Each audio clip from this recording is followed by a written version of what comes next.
Okay, do all the members have a copy of Brooke's handout for public comment? Brooke, you can begin. Right. The last time I was here, I likened our district boundaries to fences. I argued that any boundary-based framework for assigning children to schools is inherently inequitable and fails to ensure long-term enrollment stability. To correct for these deficiencies, such systems require frequent and recurring boundary changes, which are burdensome to the public and to the district. We don't have to stick with this kind of boundary-based assignment model. There are alternatives. The proposal I've been developing is a soft neighborhood model. This is a framework that completely eliminates hard boundaries and yet maintains a strong sense of neighborhood. There are 4 critical elements that together form the heart of this solution. 1, a distance-based assignment mechanism that keeps students in schools close to their homes. 2, enrollment targets based on school site capacities that keep student populations balanced from school to school and from year to year. 3, demographic balancing that boosts diversity at all schools. And 4, co-enrollment of siblings that guarantees family members can attend the same schools. My focus today is on the first element, the distance-based assignment mechanism. The 2 questions I want to answer are, 1, what is the nature of distance-based assignment I am proposing? And 2, how is it fundamentally different from what we have now? Distance-based assignment means that a child is more likely to be assigned to a school that is closer to his or her home address. It means that 2 students who live close to each other will always have some chance of being assigned to the same school. And crucially, it means that a student's home address does not specify which school he or she will attend with any certainty.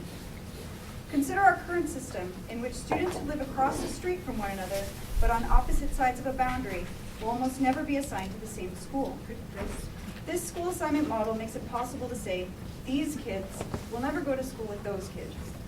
In contrast, in the soft neighborhood model, using distance-based assignment, any 2 children who live close to each other just might end up at the same school, no matter what sides of the street they live on. Choosing a house does not choose a school. The soft neighborhood model mitigates a whole host of problems, in particular those related to inequity and instability. The segregation introduced by our current system, or any hard boundary system, does not happen with the soft neighborhood model. My handout today is an exploration of distance-based assignment. The next step will be to reconcile distance-based assignment with enrollment targets based on the available capacity at each school. Once we've established a way to assign students that takes into account both proximity and capacity, it's easy to extend the model to account for demographics and siblings. So we are just a little bit ahead of schedule. And I know we don't normally do this, but I think because we've got 2 folks that have offered public comment, I just wanted to open the floor. Do any of the D-BRAC members have any questions for the 2 folks based on the kind of the points that they have raised? Given that it's 2 minutes for public comment, I just wanted to make sure that if anyone had questions about what they were submitting in the comment, that everyone had a chance to fully understand and grasp with what their suggestions were. So if not today, I'd like to, in number 3, demographic balancing, I guess I'm interested in what demographics you're referring to. Yeah. So that's actually for Brooke, that's based on Brooke's testimony? Yes. So yeah, Brooke. I want to answer right now because I'm planning to write up that part probably. So I'm actually, okay. I'm actually fine not having it answered tonight. I just wanted to raise it as a question. Okay. Thank you. Yes. Thanks. Kim? What was your answer? I'm sorry. She'll come back to Okay.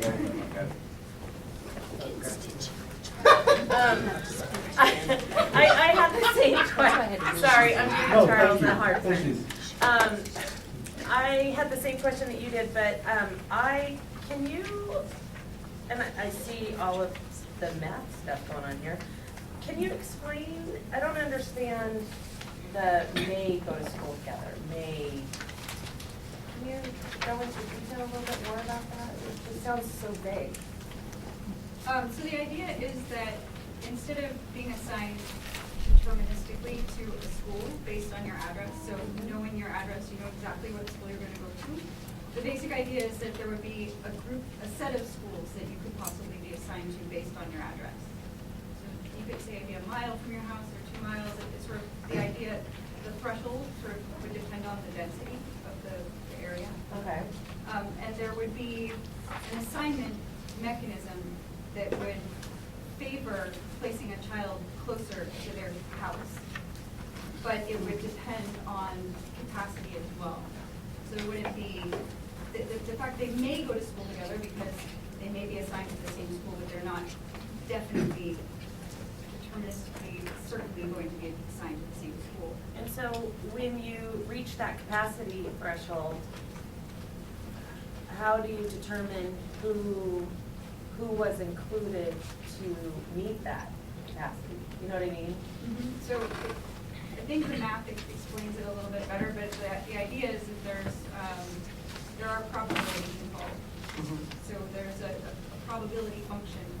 But is it randomized up to that capacity point? It is a random selection process, but it's weighted such that children who live closer will be more likely to attend schools that are closer to them. Does that make sense? Yeah. Thank you. Does anyone have any other? Yeah, Michelle? I have more of a comment, which is that based on my experience of movement in the school that I'm in the most, that I really like this idea. And I just mostly wanted to thank you for having an alternative idea because, and it brings up a lot of issues, which I like too, that are all interrelated. And I could go on, but there's a really good example of a class that I help with and I help with today. And it's a 4th grade class at our school, and they currently have 32 kids, 2 of which just showed up recently in 4th grade in the neighborhood. And that's the only place they can go is into a class with already 30 kids, and it's on the spectrum. It's definitely a population with a lot of needs, and it's really crowded in there. And so I think it would be great if they could have been at least offered, well, maybe you want to go to the school down the road because it's not as crowded as this, but they don't have a choice. So I like some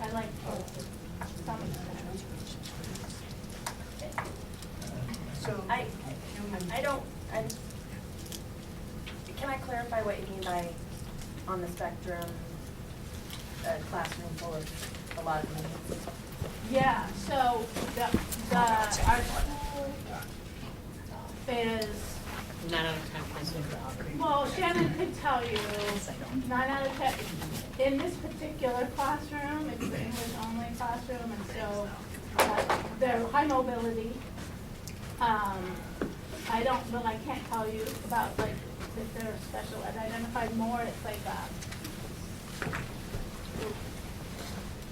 they need a lot of help getting organized to learn and being ready to learn and a lot of classroom management. And so when you have 32 kids, that's a lot of kids that aren't quite ready and a lot of trauma. And so we talked about trauma-informed care and stuff at a couple meetings ago, and this is a population that, I don't know what the % would be, but it's certainly higher than your average. So are you saying Considerably because of higher that, than the average. kids should be able to go other places, like so? I'm saying that a smaller number of children in a classroom would allow each of them to receive the care that they need, and that having 32 is a lot.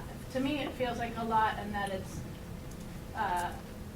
they're not getting, it's not as strong of a learning environment as one could hope for. And the building is at capacity, so that's why the only choice would be to go to a school down the road. Well- It is English, all the other ones are It's Spanish because of the immersion. set of the schools. Got it. So So in you- 4th grade, you have 3 classes, 2 are Spanish immersion, 1's English only. It's the only choice. So based on the system, the English only class is starting in 1st grade. Any of the students who move in and out of the building who are non-Spanish speakers go into that class. So that class, I would say this year probably has had 20 kids go in and out. So I thank you for clarifying, because sometimes. I don't have all the terminology. No, you're fine, it's just But if you sometimes look at it, words are like- used as code, and I just wanted to clarify what we were saying, but no, I Right, hear so you, If and you I look at added. direct certification, which is what the district uses, Mhm. the average for the school is 63, 50, and that class is probably more like 80. I don't know. Yeah, no, that helps. I advocate It's for. hard to say. It's Smaller class definitely sizes. seems like it's a lot of kids with, what I see, the result, you can talk about all the terminology and all the need or whatever, but what I see is that the kids, I need to stop, they're not getting the amount of time and attention and quiet, to do their work. mobility classroom. Okay, so, I'm sorry, can we play this out? So play it out if that were an upper middle class community, right? Like, And so there's how a does it lot. happen differently there? There's a lot of those classes, there's a lot of fourth grade classes, I'm sure, in the district, in those types of communities that have 32 kids. So, because I'm what I'm trying to sure. figure out, is it a function of the boundaries, or is it a function of class? Like, what's the mechanism? I think some of it is, some of it's the teacher's ability to manage the class, but it's also, so that particular class does better with one teacher than with other teachers, and so it's relationship building. Some of it is, do So they then- have a person in there that they can work with, but it's just a lot of relationship building, because that's what they need to get their work done. And so it's a continual, and people, I've been in watching this class, because a large number have left in the time, like that left the school and that time moved, and a large number have come in. So there's this constant turnover in the school, in that classroom community, so, and you might not see that in a higher income neighborhood. So the kids are constantly reevaluating their relationships with each other and with the teacher, and it's hard to understand. It's chaotic, and it's hard to understand unless you've seen it, maybe. I don't know how to describe it, but it's chaotic, it's a little chaotic. Well, I get what you're saying. The reason why I asked that is, so if you think about what, at least our charges, so then what are your levers, right? So is it a lever of how you draw the boundary? Is it a lever of poverty, which then sort of goes back to the equity conversation, which I hope would sort of inform our end decision? Like, it's so, I sort think of there's figuring a out. lot of levers, but we need to class size is a lever. So to jump in here and keep us on schedule, which is you all are heading into the conversation that we're scheduled to have in about 20 minutes. And I know that. and So, which is great, but I want to give Joe to either offer a comment or ask Brooke a question, then I'm going to jump in and then we're going to end this. So this was something new, but because we had two speakers, I wanted to make sure that because they came up with some substantive ideas, that we all had a sense to really understand what it is you all were trying to communicate with us so that we can take it into our work as we go forward.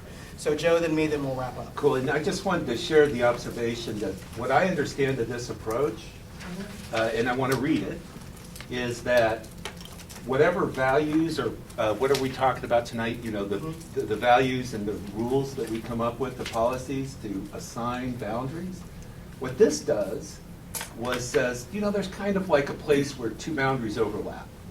And in real time, on any given year, you're looking at what the situation is, and you're providing the district with a little more flexibility. So if some of the if we set our criteria right, we'll be able to respond to all those kind of things you're talking about. And I don't know if it works or not, but it's intriguing because it's not just, you know how hard it is this year just to draw the line?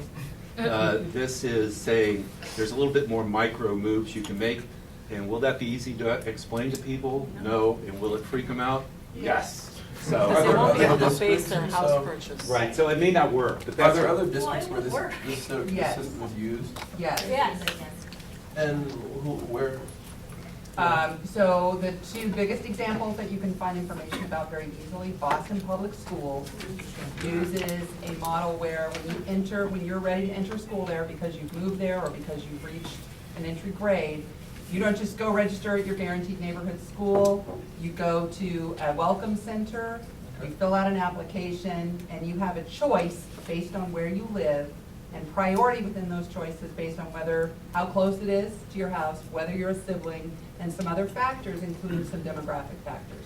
The other one is Jefferson County Schools, which is Louisville, Kentucky. And why that matters is in 2007, the Supreme Court made a really important decision about whether race could be used as part of the criteria in assigning students.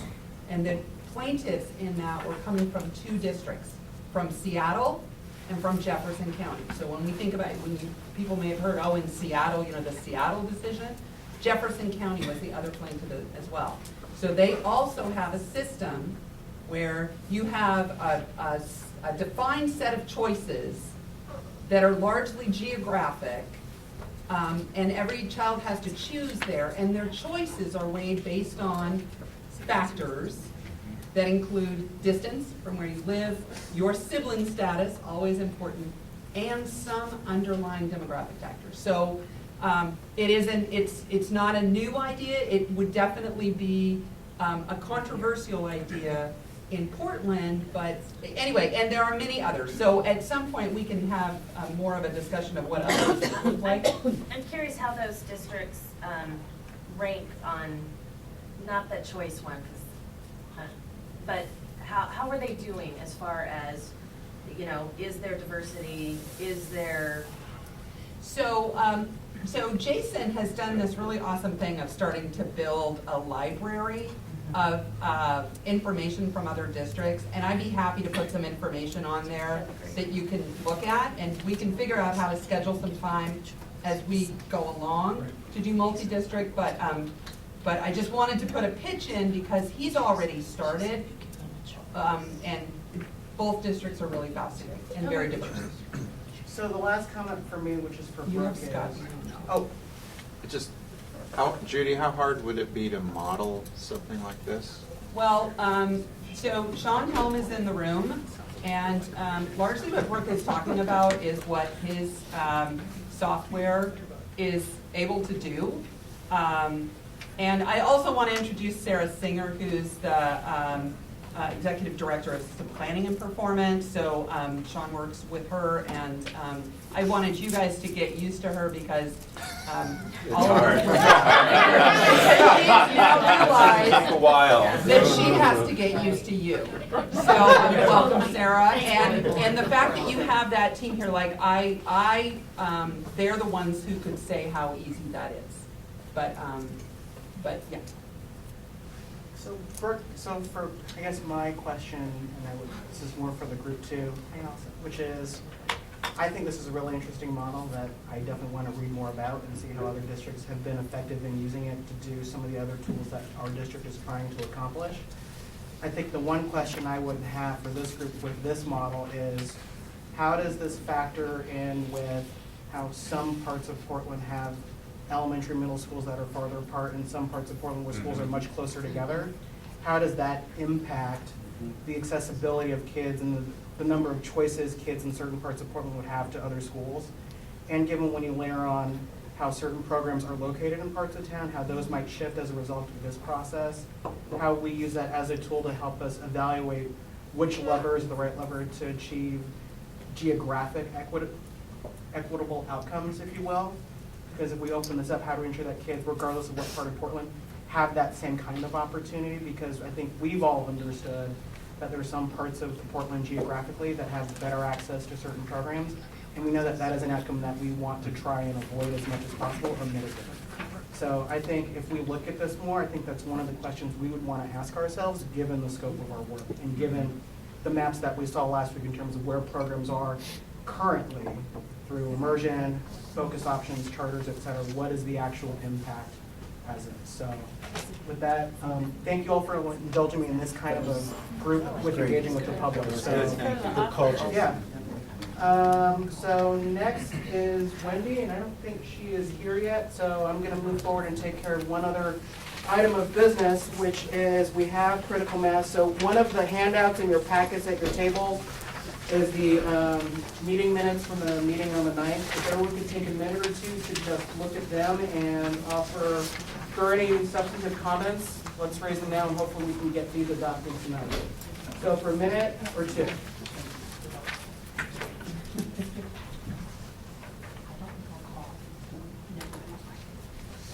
My phone's not there.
So moved.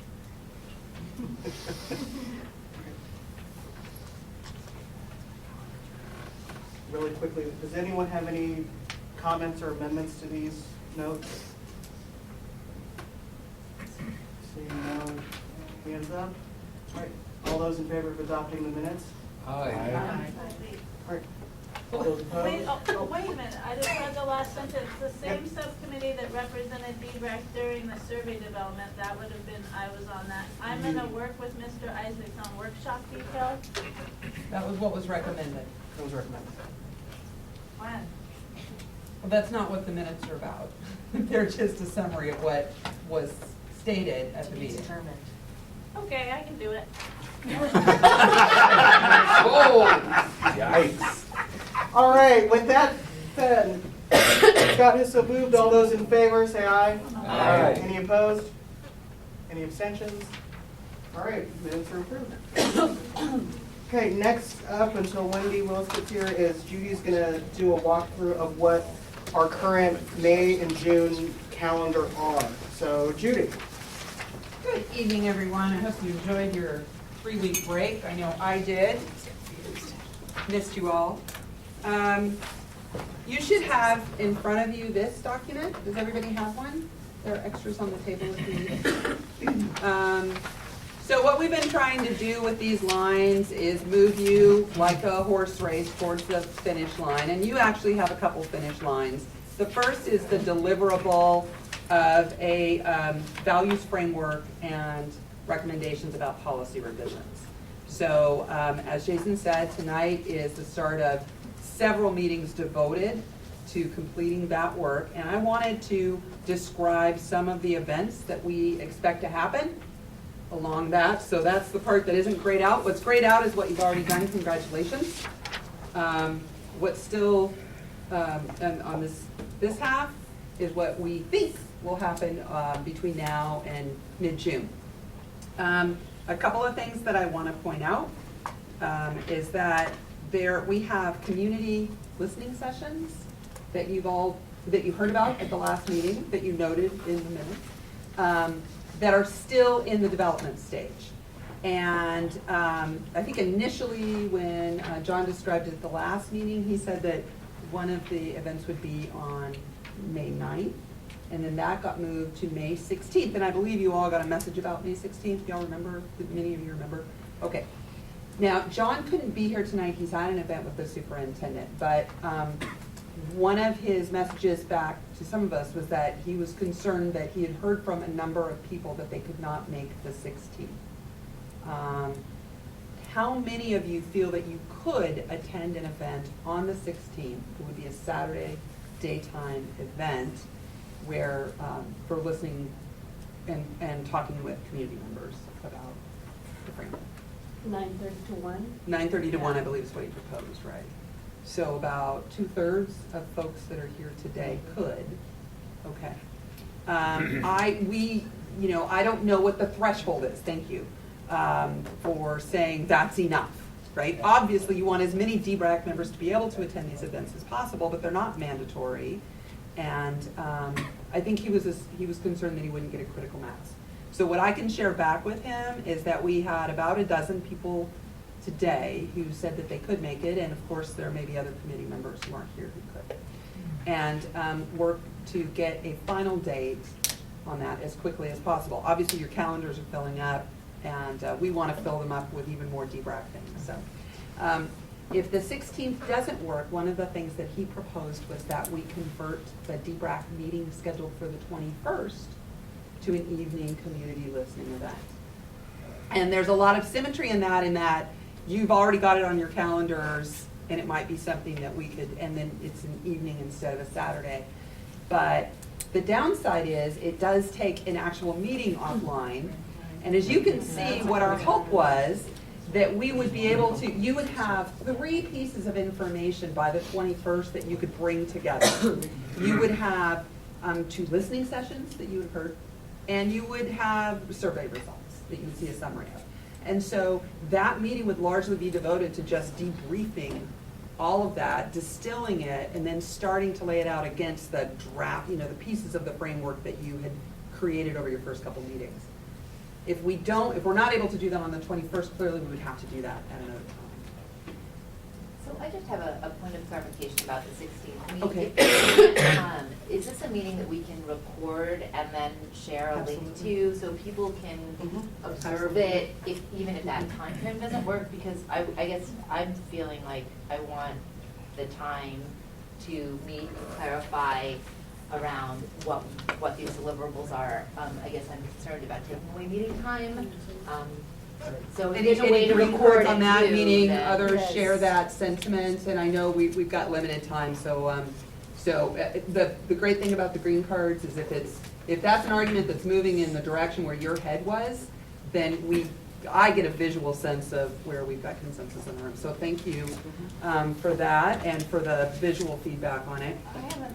Again, I'm gonna share that with John, so let me just, so I just wanna make sure that everybody understands that we're still working towards 2 sessions, that we had that initial time of the 16th, that there were some concerns.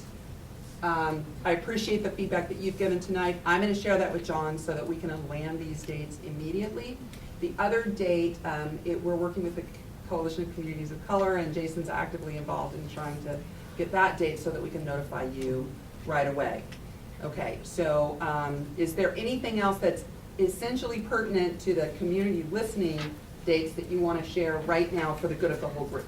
Yes, ma'am. I would like to know, in your professional opinion, if a Saturday morning meeting is better for not us, but them, or a Thursday night meeting. I seem to feel like it would be better on a Saturday morning, but I don't know from your experience of, do you have weekend meetings? I would say, so in my professional opinion, there are strengths and weaknesses to both.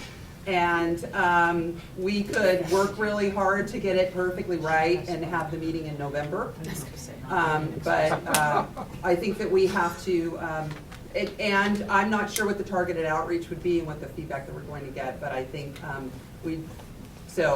and John may have more to offer on that, as well as others. There are lots of people in the room who do public work and have to schedule meetings and know that there are benefits and So weaknesses. it's a wash? Given our planning time frame, I would say I think we could live with it being a watch. Anything else that's directly about the community events? Go ahead, Michael.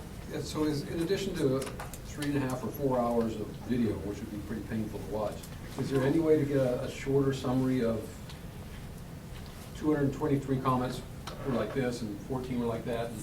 And I don't know if there's any way to summarize that. What I know that we've done in the past when we've held meetings is create a written document that is like a transcript and then create a summary of those. It won't be available immediately, but it's something that we would work to have within a week, so that by the 21st, and for those who were there and those who weren't, because sometimes you're there and you remember one thing, and it's helpful to have like the breadth of the experience sort of called out in it. Okay. This is about the community. It is. Okay. I just want to push back a little bit on that. I get that everybody's busy and all that, but if we are truly wanting to listen, getting a synopsis so we don't have to sit through 3.5 hours of video feels wrong to me.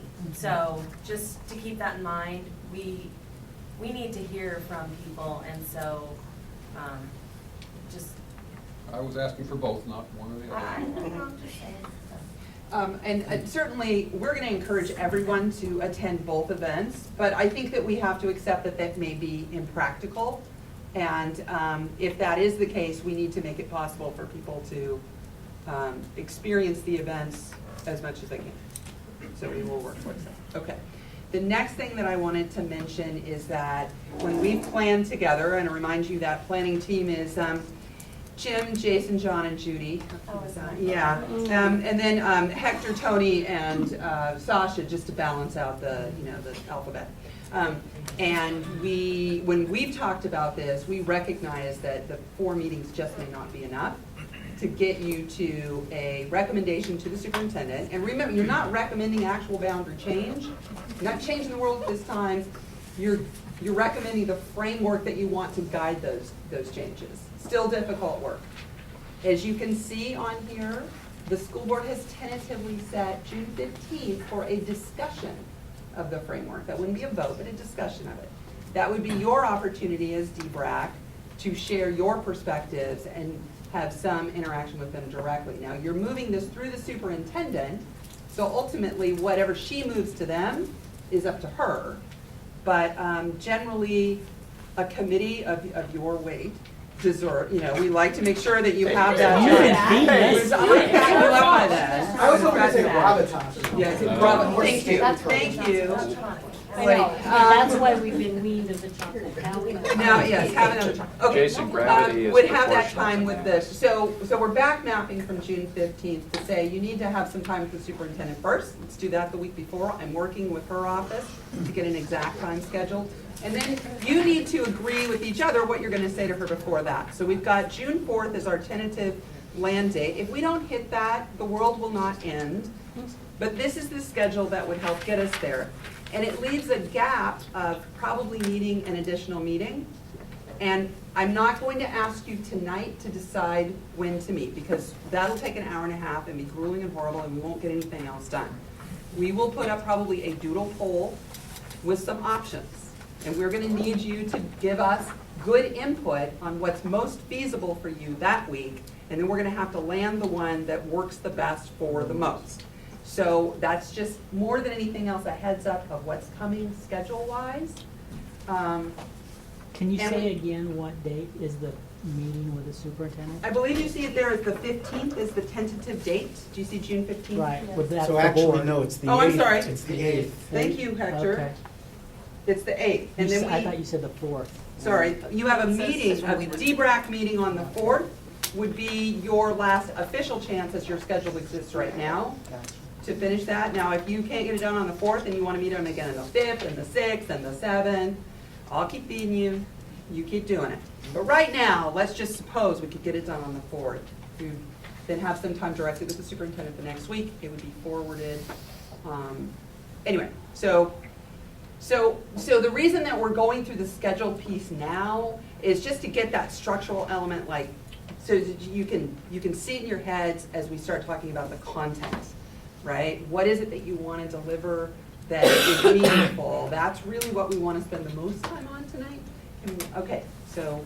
So it's just a schedule question, and I don't anticipate an answer, but I've put it on my pink form over and over and over again, and I haven't seen any talk of it. Superintendent was supposed to be looking at a grade configuration by June. Is that still in the works? Because although it doesn't affect our framework, it affects other decisions. It's clear that D-BRAC needs advice from the superintendent on how grade configuration, program location, and probably a few other things impact boundary review.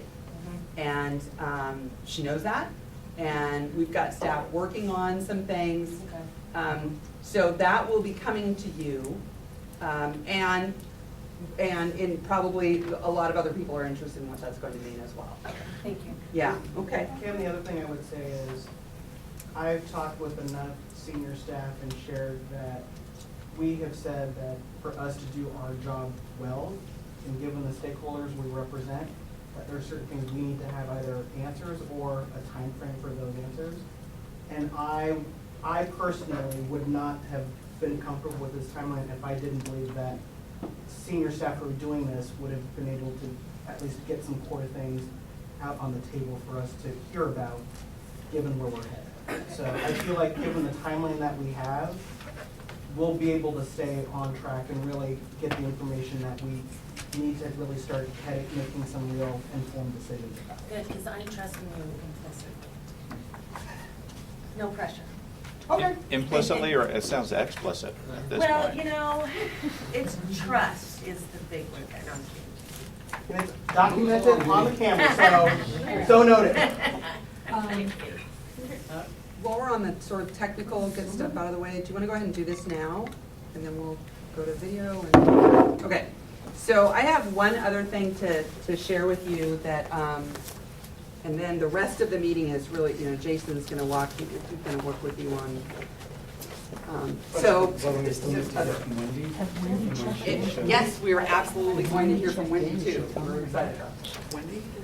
So this document is a rough attempt at giving you a description in words of what your planning group at least sees as the framework might be. So one of your questions might be what, like you may have completely different definitions of what the word framework means, and so we came up with this one. Largely, a framework is a set of essential elements that fit together and form sort of the boundaries of the boundary work. Okay, and what you see on this sheet are several of the ones that we think are going to be essential, and so they aren't really meant to be a house, but I couldn't find, I mean, this kind of came together really quickly. So if it were a house, you would say the roof, right, includes your guiding values. Like what are the, and what are the principles, goals, or standards that need to be used to direct this process? What are the principles behind this process? And then your desired outcomes. What are the specific deliverable results of boundary review? So once boundary review is done, what have you delivered that's different than what you have today, right? So at this point, we've had some statements about improving capture rates, right? It's one of the things that was in the Jefferson Cluster Resolution in 2013 that kicked off this process. Is that indeed an outcome that you want achieved in this process, or that you would say is a specific, measurable, deliverable result? So then,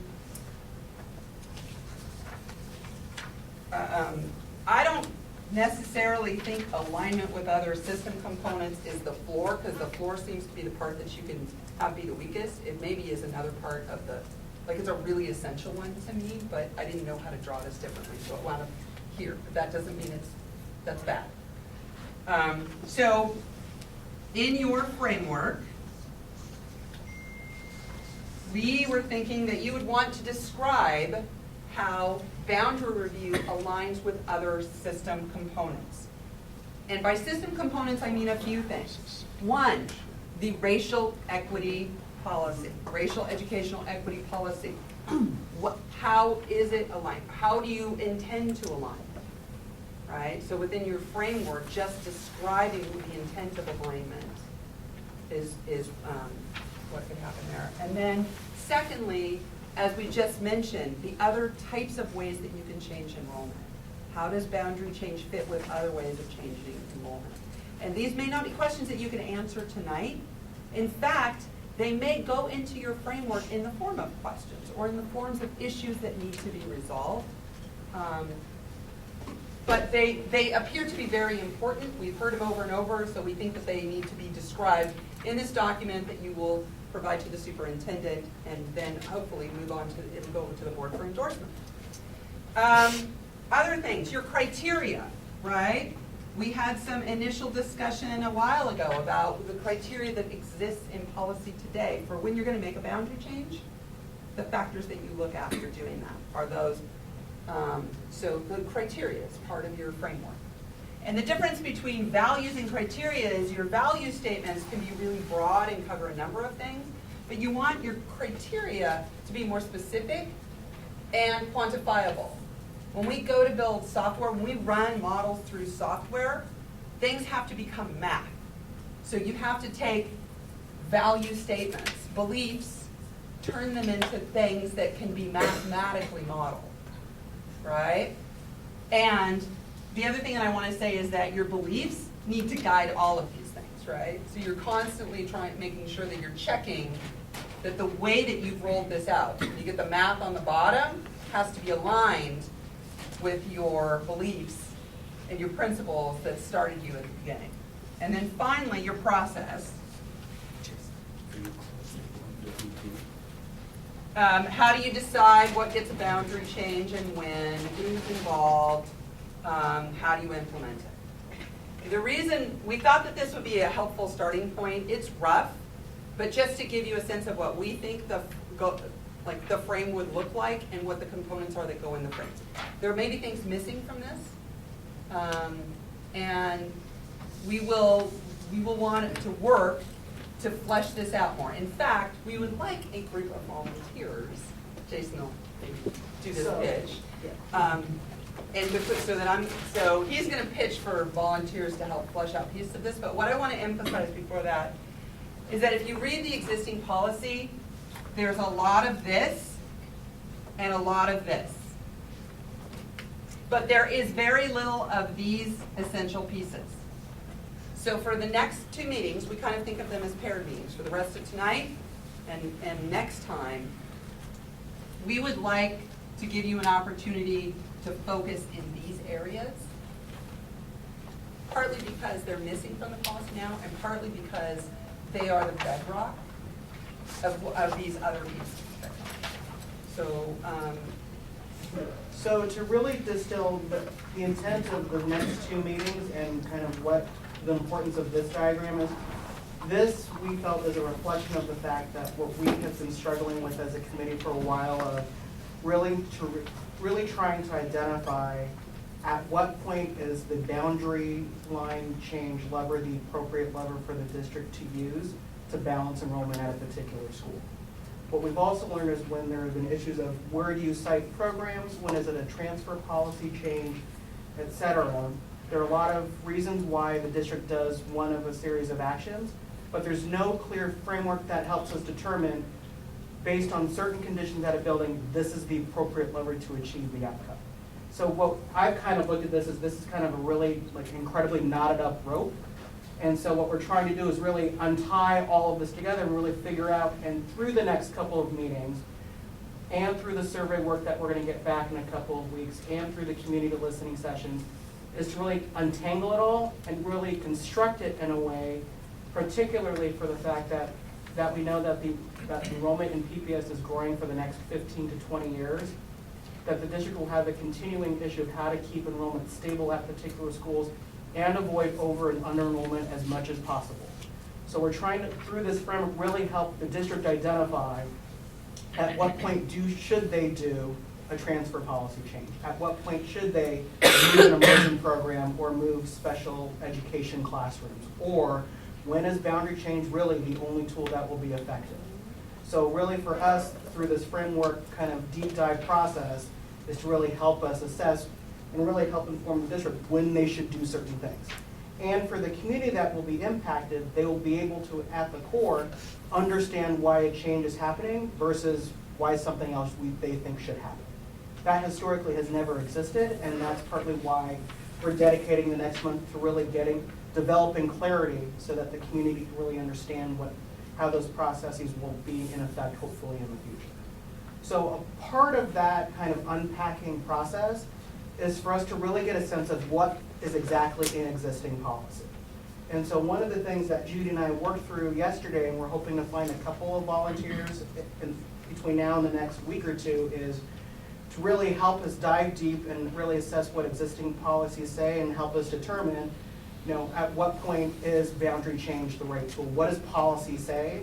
So that when we come back on the 21st and that subsequent meetings, we can get a sense of, here's what policy says, where do we need to add clarity based on our values, and what things do we need to add to really set the stage of, for the district managing enrollment changes for the next 15 to 20 years. There is a clear roadmap that every constituency that is impacted by the district can understand and follow, and at the core, trust. So that's kind of the framework for the next couple of weeks. And so if there are folks who are real policy ones that can really dive deep and really assess policies and kind of pull the appropriate parts out and put it together in a really clear spreadsheet for us.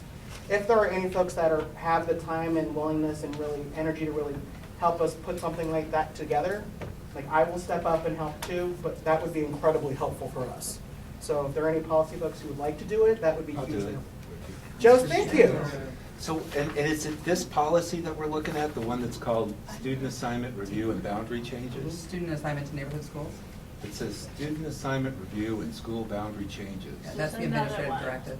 Okay, I have good, okay. Joe, thank you. Make Is sure I there, have it. Sasha, Thank you. is there one more? I don't know what I'm. Awesome, Pamela, great. Thank you. So if anybody else wants to help too down the road, contact Jude and I, and we'll hopefully get a meeting date to figure out when we can start assessing through this. So for that, thank you all so much. This is gonna be a real critical work to see exactly what's in practice and really help us assess what more do we need to add to it. Would it be possible to overlay that with the equity lens? Yes, that's one of the ones I just. That's one of the things, and in addition to that, Charles, we will make absolutely sure that before we send a recommendation to Carol, that we have done a deep dive, thorough analysis of what are the racial equity impacts to the recommendations we're thinking of. So that will not go to Carol until we have intentionally done that. Okay, so as Hector is, on the computer right now, so I want to set the stage for the values conversation tonight. So in order to move this work forward, one of the core things we wanted to do the deep dive tonight is really understand what are the values this group wants to potentially put in place for a boundary change process and framework. So a couple of things. One is the values that you're coming up with tonight are preliminary. They are not final. We understand that we have 2 community sessions coming up in a couple of weeks to really listen to different communities, what they say on a number of issues related to boundaries. We have not yet received the survey data back from the PPS 2025 survey. This is our first intent to really see what the committee actually sees as important issues that need to be identified as part of this work. These will potentially change depending on what information we get in the coming weeks. So I just wanted to say up front to everybody, this is all preliminary, just for us to see where we are collectively as a group. So with that, so leading into this conversation, given the fact that our work is intentionally to align the boundary review framework with the racial equity policy, which is consistent with board resolution 4178 or something like that. I think what's important is to really, like what I have tried to do is to really try and understand how other districts have grappled with a lot of the same issues and tensions that we're dealing with. Everything from changing enrollment to issues around race and segregation in class. And so to open up kind of the lead into the values conversation, I wanted to lead everyone through kind of a mini equity exercise. And so what we're gonna watch tonight are 2 video interviews from constituencies in the community of Eden Prairie, Minnesota. So it's the Eden Prairie School District, which is a suburb of Minneapolis, St. Paul. It is a district of around 10 to 11,000 students as of 2011-12, which is when this district, as recommended by its superintendent and its board, to go through a process to actually figuring out how to change its boundary lines. Also, what I think is important, even though it's a smaller district than ours, it was dealing with a couple of similar tensions that we'll be dealing with in the coming weeks. One of, they had issues around segregation of schools. There was one set of elementary schools in the system that was about 65 to 70% communities of color, and it was increasing because of the fact that it had a growing and emerging Somali community. It was also coupled with the fact that that was the one part of town where affordable housing development was. And it was also coupled by the fact that that district, while it was number 1 in terms of middle suburbs in the country for places to live, it had very low achievement rates and, quite frankly, awful gaps in the achievement rate between white students and communities of color. It also had to deal with issues in terms of how do they cite, language immersion in ESL programs. It also dealt with the fact that one of the recommendations was the superintendent to address over-enrollment was to in fact change some schools from K-4 schools to K-6 schools. So even at a microcausal level at 10,000 students, it hits a number of the tensions that we are going to be dealing with in a couple of weeks. So in this research, I thought it was important for us to at least get a sense of, quite frankly, how did a school district deal with some of those tensions? And I wanted to call this example out because it immediately dealt with the issues of race that we're supposed to be focusing on. So it put up front how the white welfare class was handled some of the perspectives around race and the diversification of schools. And it also has interviews through USA Today from some of the Somali leaders, so you get a side-by-side of how did different communities react to the same proposal that the school board and the superintendent were proposing.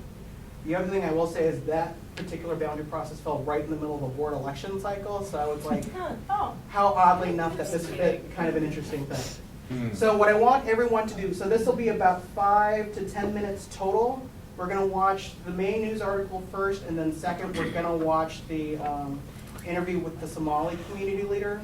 After you watch that, what we're gonna do is kind of pair share with folks about what are key things or takeaways that came for you as you watched this, and how would you apply what you've kind of identified to the work that we're gonna do tonight in the coming months. That'll be about 10, 15 minutes, and then we'll dive deep into the broader discussion on the values exercise. So I'm gonna turn it over to Judy to Push lead the off. button? Yeah. Push the button. Mhm. Okay, I'm pushing the button. Sorry. Can you turn the volume up? I will. Dozens of parents in Eden Prairie saying, not so fast. Earlier this week, we told you about the Can everybody district's hear? plan to redraw school boundary lines. Tonight, parents who don't want their kids to switch schools are letting the district get just a little sample of their anger. Fox 9's Leah Bino joins us with what they're saying. Leah, what's going on here exactly? Well, a whole lot of passionate parents is what's going on here. As many people know, Eden Prairie was named the #1 place to live earlier this year by Money Magazine. Tonight, during a seminar hosted by the magazine, parents protested because they want to remain #1. Angry about a plan to redraw the district, these Eden Prairie parents want to be heard. I'm not saying we don't need change. I'm saying let's slow down and make responsible change. Earlier this week, Superintendent Melissa Kroll told us the reasons to change elementary school boundary lines are threefold, including a switch from K through 4 to K through 6, adding an elementary school, and diversity. As we think about the demographics in our schools, we've got one school where there's a high concentration of low-income children and children of color, and we're aiming to balance our schools, integrate our schools all at the same time. But some believe an attempt to improve performance of low-income students will cause others to suffer. If anything, behavior problems increase, academic performance slows, and overall, all they do is cover up performance issues at one school rather than address them as they should be. A teacher in the district and a parent of a private school student argued over whether or not the public outcry is truly about keeping kids in their neighborhood schools. I think that allows these kids in neighboring boundaries to be having stronger bonds in the community as a whole. Right to go into take apartment buildings of our, I don't even know if we can say smaller, but the English is a second language, and we're using social economics of free and reduced lunches. But does anybody want her to go into these apartments and take those kids out to schools, and they're not next to their other friends anymore? They're not next to their culture? Some parents are already considering alternatives. Actually, community campus schools are as close to us as the new elementary school should be driven to or bus to. We just feel like they could have drawn the boundaries differently. We're not against the diversification. In fact, we welcome that because I think that's healthy for children. We just want to remain in our neighborhood schools. Several of those families we talked to tonight can say they are considering moving their children out of the district. The superintendent is expected to make her decision next month. Back to you.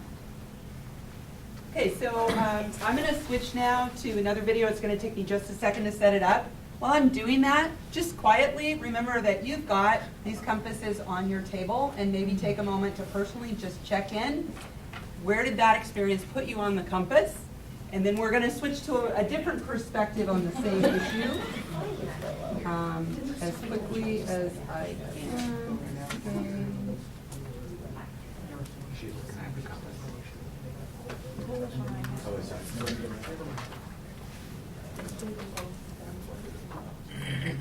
It's helpful as long as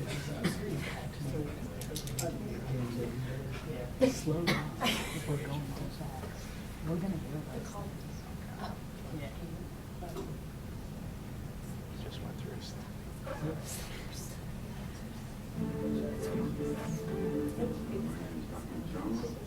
You have to listen really carefully to this one. I'm Somali. We have been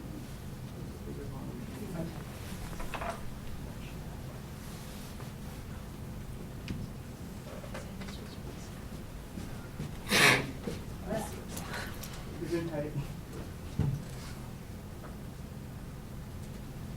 Judy, did I screw it up by accident? You just need to hit refresh.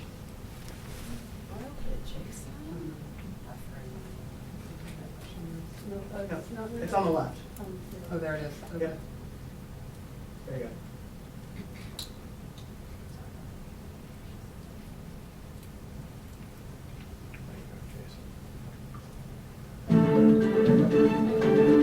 My name is Ahmed Chama.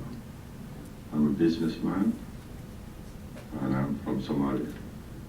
We have been dealing with some inequity in the education and the housing for quite a while.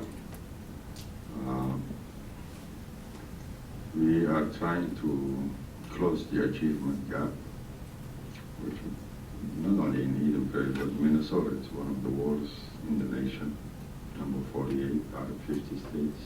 There is 5 elementary schools in Eden Prairie. One of them was getting 50% Somalis because of where the affordable housing is located. And every time you have a school where the students are people of color, people who are living below the poverty line, that school will eventually go down. So the superintendent had the vision to see that this school cannot sustain an equal academic for all the other kids. So she introduced this boundary change, which was 1, to address the achievement gap, 2, to enhance integration, 3, to promote diversity. The thing was just God sent.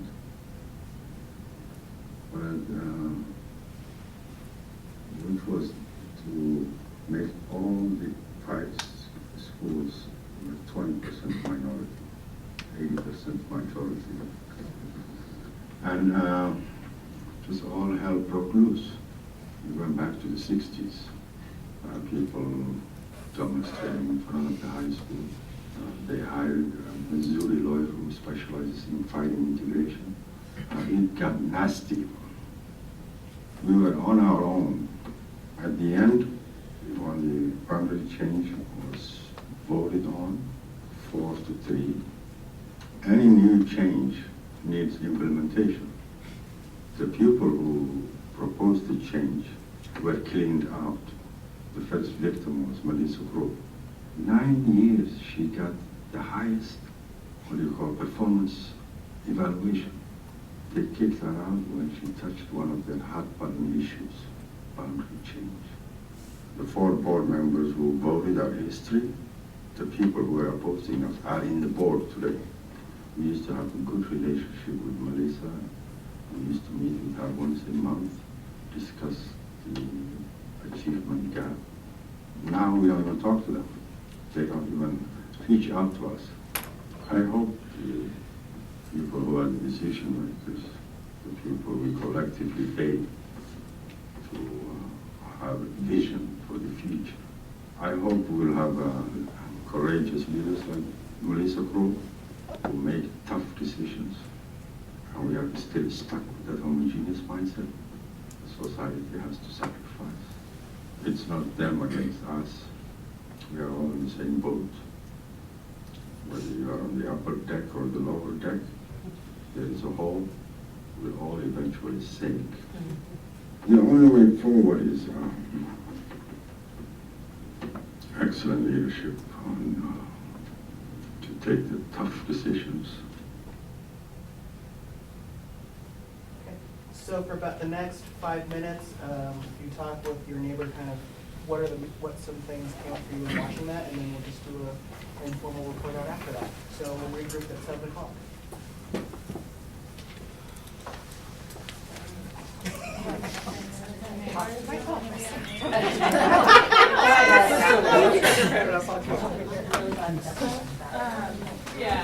Alice, did you get consensus?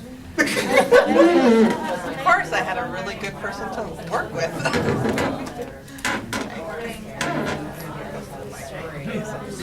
So had tried to this solution, sort of kind of type of when it's going to change a good level. as opposed to programs. So, There's a lot of so what I do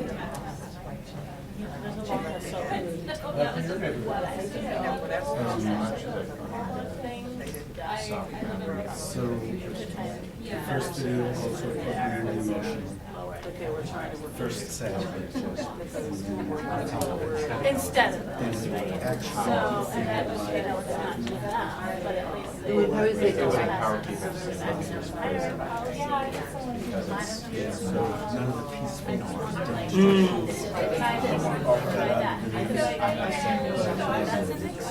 So anyway, it just put me in the mind of. That we've done it well before, based on what we said, that we, I think, that may have been tried in the past. A way to. So the combined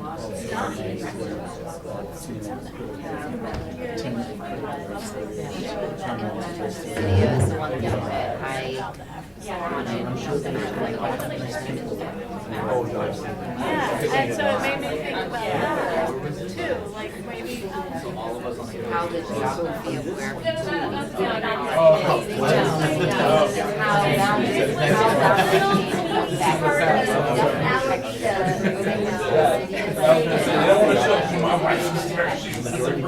I know what you want to answer the door, please. What is that? What does that feel like, right? How does that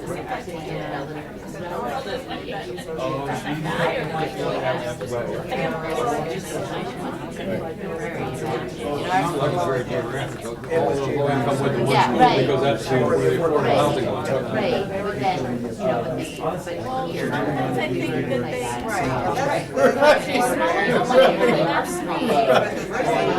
know, and I think a lot of it is it's geographic. It's geographic without busing, and that's like off the table, like let's just share some, right, like. That's not. Yeah, so that's just one of my. And they want to say, well, why can't you? Things that I keep struggling with. So in the school that I go to has quite a lot of Section 8 It's, right, right. The approach that our school is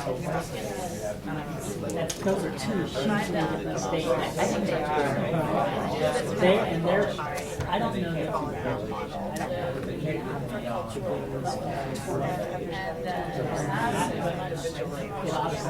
Like, I mean, he's ways away from, you know.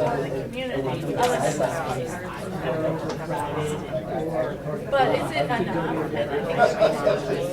So they can you know, if you don't want to take 50 for that's going to be more, it's going to be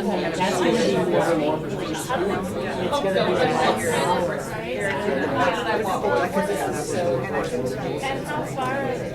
See, that's the thing, it's not a big deal. Is it really that big of a deal to most people? And the thing is that that's kind of, but in Portland, you, I mean,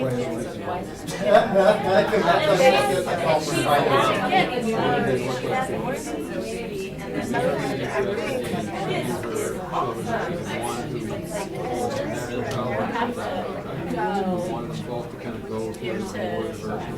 well, they'd have to come at least to like, they'd have to sell, have to come,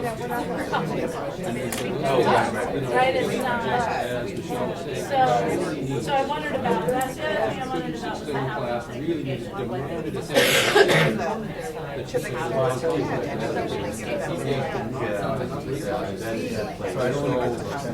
Very reluctant on her part, she's simple, go like this out. And I think that's not clear that was addressed here, is that if you have too many kids that are struggling with these things, that's gonna take. well, I'm not sure, Drop down the education. I asked, it'd be nice to see on that, I know what mine is, That's the key thing we need to address is, if you feel like your kid is so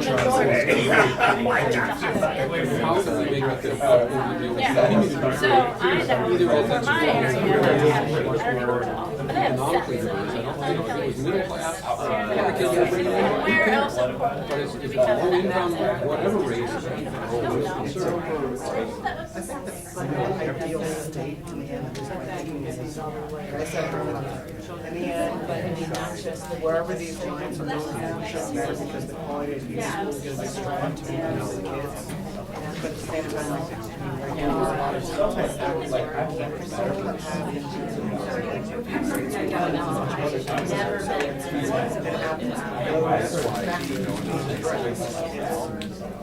what are the core things that need to happen? I'm in this place of working to get as serious as possible. People will be uncomfortable. So on the whole, Because I know we're not going to be able to go to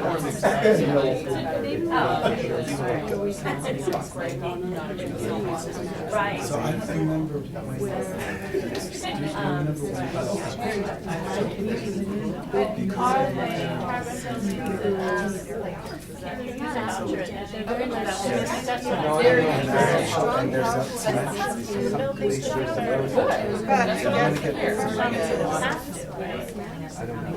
But then there are the whole concept is restricting. And so I wonder if that's long as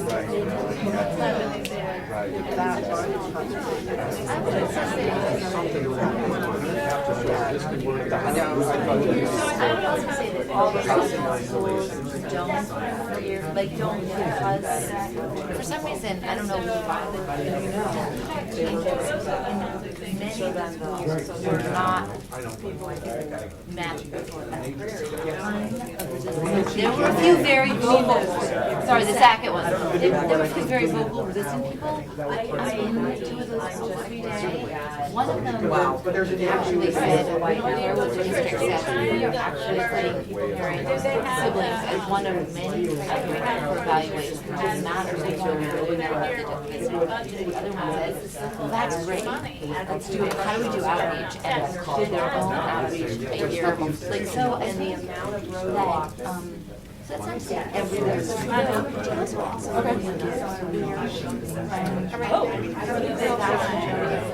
when they got upset that it makes me say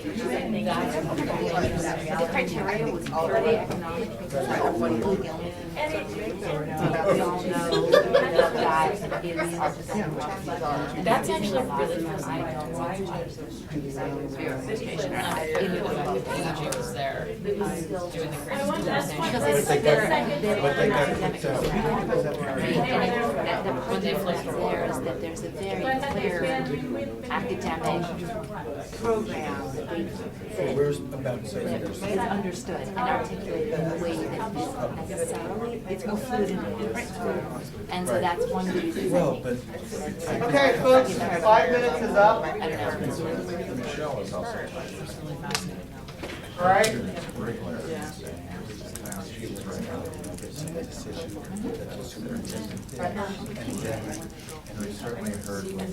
All right, so for groups, thank you very much for taking some time to dive deep into some of the video footage, Kim. So if groups just want to do kind of an informal report out, I guess, in terms of, I've watched this footage like 10 different times and watched more footage from that district, so I'm just kind of like, So are there any groups that just want to kind of share maybe one or two things, kind of like key things that came away for you as you kind of debriefed about the 2 sets of videos that you watched? Just informal. Yeah, well, Jill, we have pulled this, but I'm sure somebody will talk about some of these other ones. So just in general, we wondered what other levers had they tried before they got to this one, and why did they pick 20% minority integration? Well, that was really interesting to me. And I don't know the history, so I have no idea. But what I mentioned to Joe was that Portland's trying lots of levers and has lots of levers, and so did they do the same things? And why don't you tell them what you were talking about with first conversation? So actually what I'd like to talk about is, so what came up for me as watching both videos, was the tentative critical race theory that talks about the permanence of racism.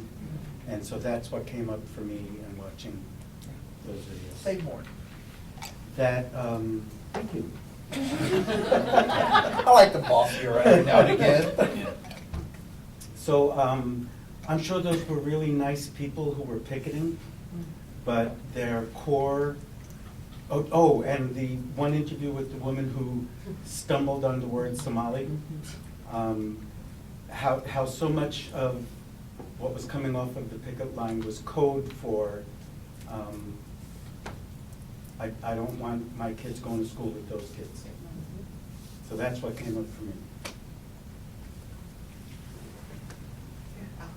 And what came up for me, what spoke really strongly to me was, at the end of it all, whatever the relative merits of the decision, it struck me that the new board would not interact with the Somali community.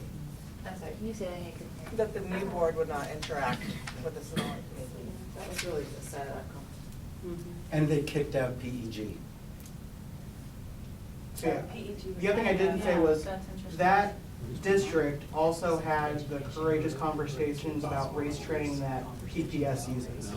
So part of their gutting of the district was they got rid of the superintendent, amended the boundaries that that previous board had adopted, and gutted the racial equity work that that district has spent money in putting in.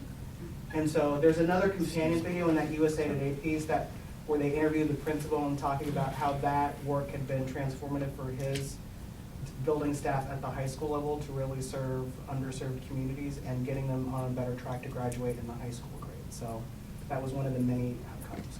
And so that was the lever I was thinking, what other levers, and it was interesting to hear Hector say that they had started to implement that lever, but it clearly didn't get anywhere to the community. Like maybe it was very internal, but it seemed that the community had zero buy-in for being courageous.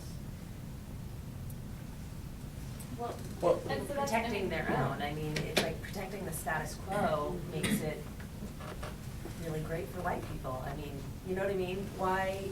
Well, the one lady said, of course we want diversity. Well, Yeah, I mean, that's one of what we talked about in our group was that it's this predictable backlash, and we know it's coming, so what can we do? How do we deal with what we know is going to It's already started coming. Yeah, Yeah. and there's been backlash against courageous conversations ever since, for 7 years, since we've been doing it. So I think that we talked a little bit about the assumption that when you integrate the performance of the white group or the higher income group is going to fall.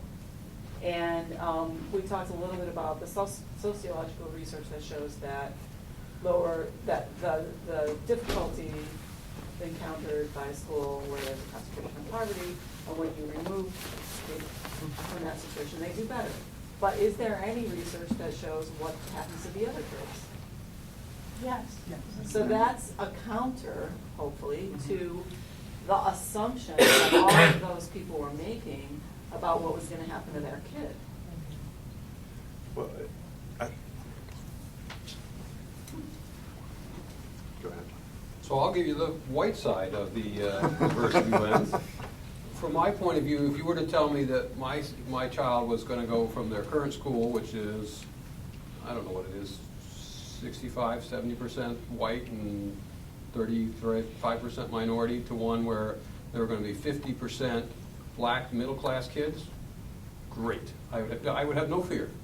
If I said that we're going to go to a new school and 50% of the kids are going to be white, very low-income, traumatized kids, had a really rough time, I'd be really, really concerned.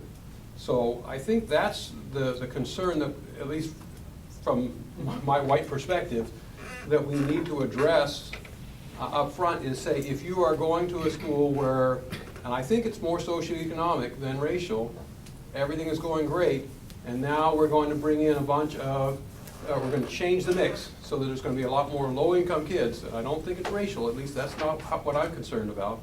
It's if I'm going to get in kids that really need a lot more attention, have trouble keeping quiet in class, which disrupts the rest of the kids. And we know PPS does not have enough resources to deal with kids who just need a lot of attention. That's the fear that I would have. And I think we need to say up front, what are we going to do to make sure that for every student, whether they come from a rich white background or a poor minority background, it's going to be a better situation going forward. If we can go forward and say with some confidence that for all kids, all parents, it's going to be a good experience going forward, then I think we have a chance. And if we kind of say it's going to be really important to take care of these low-income kids and it's going to be so much better for them, and we don't say how it's going to be better or at least as good for higher income people, then I think that's where we would risk this kind of backlash. Anyone else at this table want to share out some one or two key learnings that you had? I think we had a discussion about how Madison might be an example of something that worked where, and you probably should talk more about it, but that was just really interesting to think about what had worked. Because we were talking about the perception that it's, you know, one school is better over another. And Madison, I think, is really doing a huge transformation